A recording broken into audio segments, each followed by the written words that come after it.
the sacred provision of the right to worship by all Kenyans and all religions, and that there will be no interference whatsoever. There will be no limitations whatsoever to religion in our country. That realizing and responding and recognizing that the preamble of our Constitution speaks to our acknowledgement as a people, as Kenyans, of the supremacy of God of all creations, that we will protect the place of religion and we will protect the right of every Kenyan to worship God in the way they want to worship God, because we all submit to the living God. And let me also say this, that citizens, all religions, should be careful about propaganda, fake news, of limitations to religion from different quarters. I want to guarantee you and to give you my assurance, as I do every religious person in Kenya, that the government of Kenya will protect the place of worship and make sure that this country continues to abide by the Constitution and to live up to our principles as a God-fearing nation. In a country as diverse as ours, we debate, we celebrate, we express ourselves, and we commemorate what we do. But we never lose sight of how we arrived here and why. We should take pride in our diversity, our tolerance, and our achievements as a nation. You have said correctly, you make enormous contribution to the commerce, the business, the economy of our country. You also embody philanthropy. We have seen your service in lifting up those in our society who are not the vulnerable in our society. We have seen the food distribution, the many acts of charity that are associated with the Hindu community and the Asian community in Kenya, which we deeply appreciate as Kenyans. Because that is our culture, to lift each and every one of us up. And that is the philosophy behind our bottom-up economic transformation agenda. That we must live in a society that leaves nobody behind. It is the reason why, as a government, and you in your statement, you said three fundamental things: that we must feed ourselves, we must educate our children, and we must make sure that there is adequate, available, accessible, affordable health care for our citizens. Those three fundamental things are important to us as a government. It is the reason why we have invested heavily in food production. The reason why today unga that was 230 is now below 100 shillings. Because we want to make sure that citizens at every level can afford a meal. We are not quite there, but we have substantially embarked on that journey.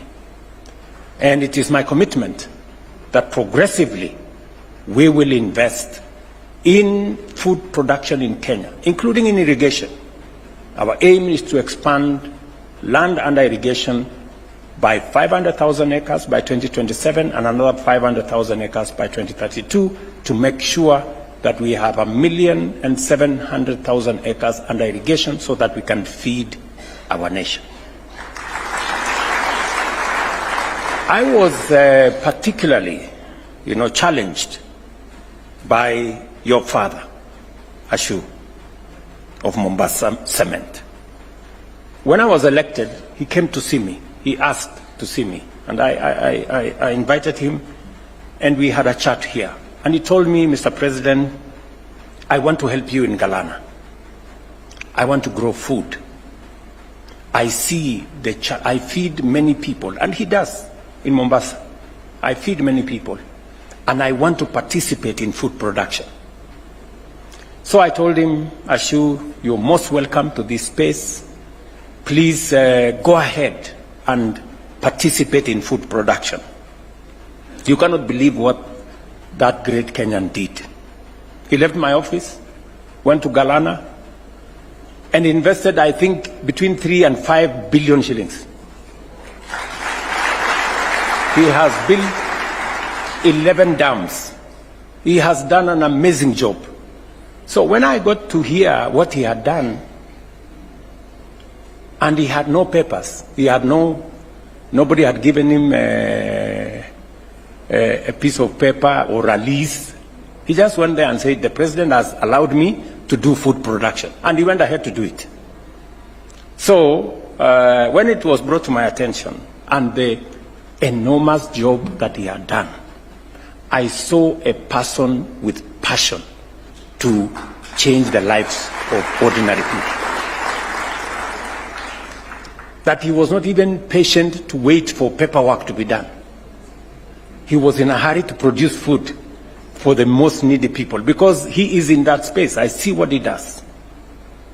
So I asked my office now to look for him so that we can regularize the paperwork for him.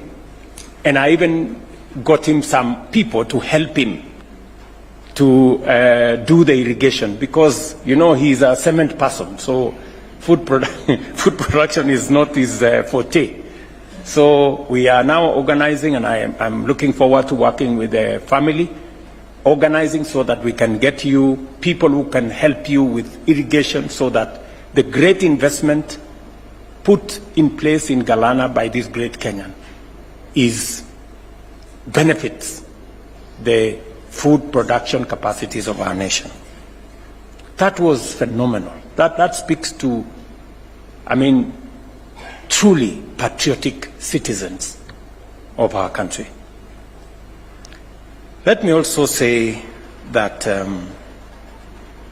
as we celebrate Diwali, and as we celebrate what brings us together, what unites us as a nation, and as we think about the future, I was particularly touched by the performance of our children, the children that performed here. You all know that children are a blessing to us as families and as a country. And we must go out of our way to do what we have to do for our children. Invest in their education, invest in their health, invest in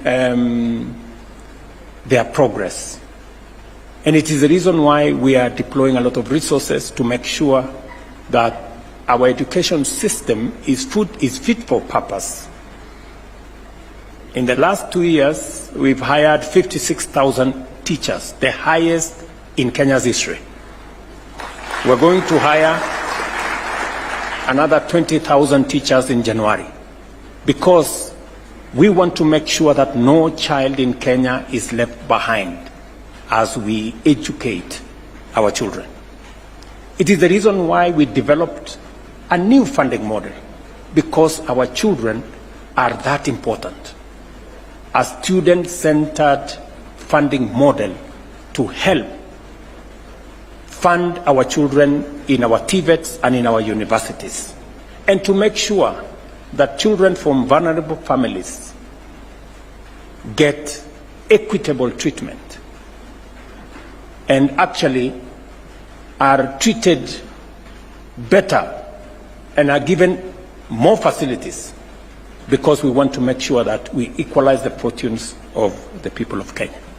It is also the reason why we have changed the Edu Afya program that was only limited to secondary school children with insurance. We've now expanded that to include all the children, both in primary, in ECD, and all the children of Kenya. They will now be part of an insurance cover system under the UHC program. And it is the reason why we are expanding scope in many other areas to make sure that we carry our children along and we carry the future with us, because they are our future. And I am very proud of how you look after your children. We all as a society must mind about what religion can do in forming the character, getting good morals to our children so that we can avoid drug abuse, we can avoid bad character that sometimes undermine our progress as a nation. Parents, all of us, and I'm speaking to religious people, parents must take their place in making sure that we parent, we look after our children. We don't go and dump them in school. We don't leave them to the vagaries of their friends. And we don't leave them to, spaces that eventually destroys our children. Because if we destroy our children, we have no future, both as a society and as a country. Finally, let me say that I'm very happy that this occasion has come to be. I have many friends. Kenya has great people from the Asian community in Kenya, and they have made significant contribution to the progress of our nation. Finally, let me tell you something I learned from the Asian community. Ordinarily in Kenya, when we go to church, we put on shoes. Nobody asks you to remove shoes. But I went to Rajasthan in 2018, I think. 2018 and 19, I think. 2018. So I went to Rajasthan. And then it was Christmas, and I was in Udaipur. And I was told there is a church in Udaipur. So I went to this church with an Indian pastor. And it was very interesting to see how custom and religion can come together. So when I arrived in this church, then I was deputy president. To go into the church, you have to remove shoes, like it is done in the Hindu religion. So we had to remove our shoes to be able to go into church. And it was humbling and amazing how I saw the community in Udaipur worship God in Hindi, and it was just something else. It's not ordinary. And I invited that, I think it was called Matthews, a pastor there, an Indian gentleman, and he came to Kenya, and we support his church.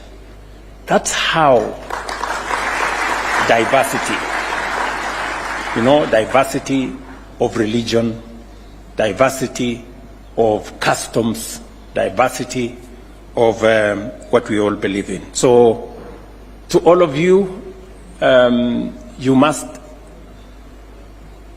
believe in your country. You must believe in Kenya. We must be proud of this country, and we must make whatever contributions that we must as a patriot, as people who believe in this great nation called Kenya. Therefore, may these lights guide us towards a future filled with hope, compassion, and unity. I wish each of you a very happy Diwali, filled with peace, prosperity, and joy.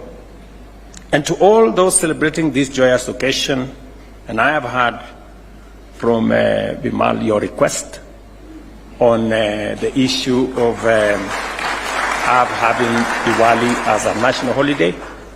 I will undertake to subject it to the process of government. The Speaker is here. If it has to happen, it has to go all the way to Parliament. But I want to assure you that we will have made a decision by the next Diwali.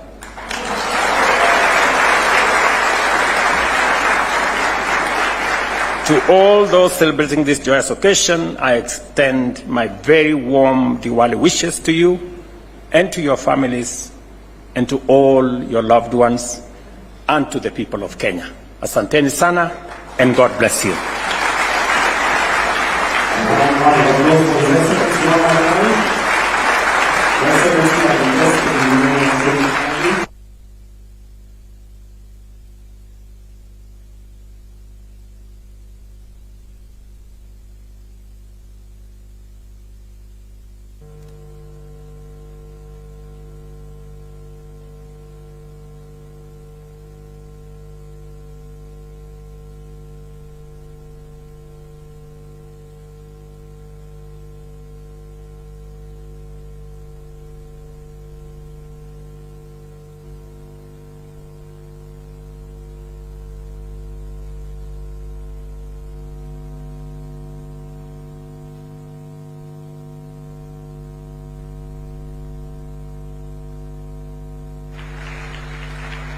And there's one more.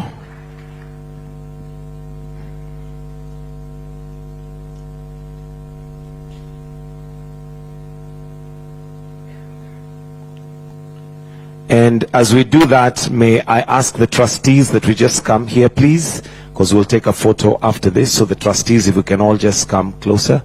There's one more gift. There's one more gift. Please present that to His Excellency. Just the trustees for now. Just the trustees.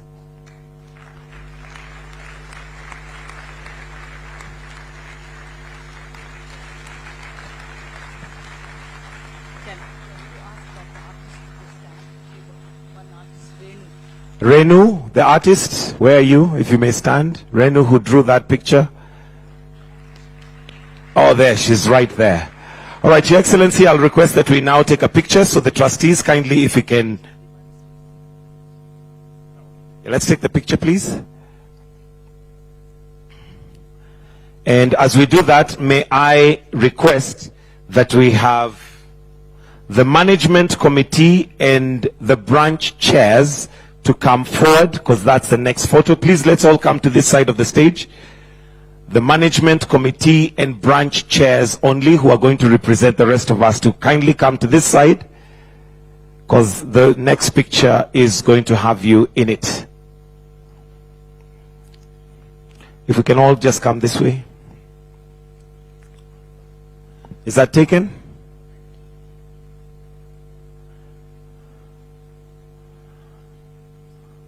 All right, please, let's occupy the stage. Let's come on stage for the next picture.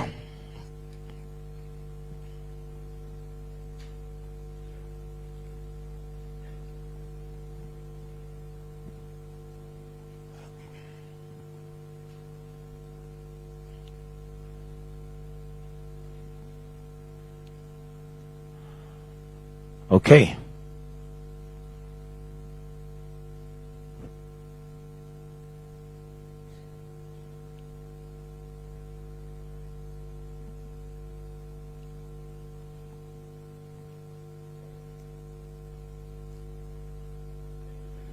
Thank you, Your Excellency. I'll request that we all then go back to our seats as I welcome His Excellency and the trustees to kindly just go where the flags are. Your Excellency, I am told that we do have fireworks that are visible during the day. So we'll ask His Excellency to just go there. It's a 4-second show, so you'll need to have your eyes open. The trustees can join His Excellency just by the flags. While the rest of us, please, let's maintain our positions and train our eyes to that side, because that's where it's going to be happening. So we'll allow His Excellency to get there before we can do that. So those who are doing the fireworks, please hold until I give you the cue.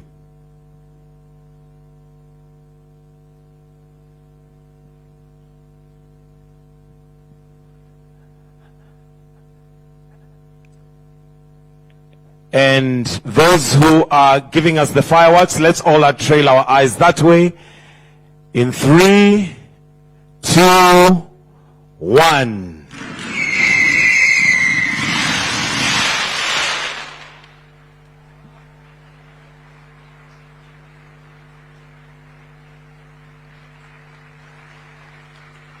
And in 4 seconds, it's a wrap. Let's now all be upstanding, please.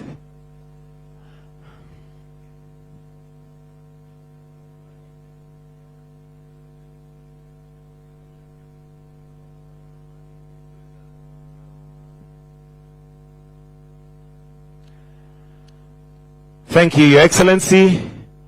That brings us to the end of this session. However, we do have lunch, so we'll request His Excellency to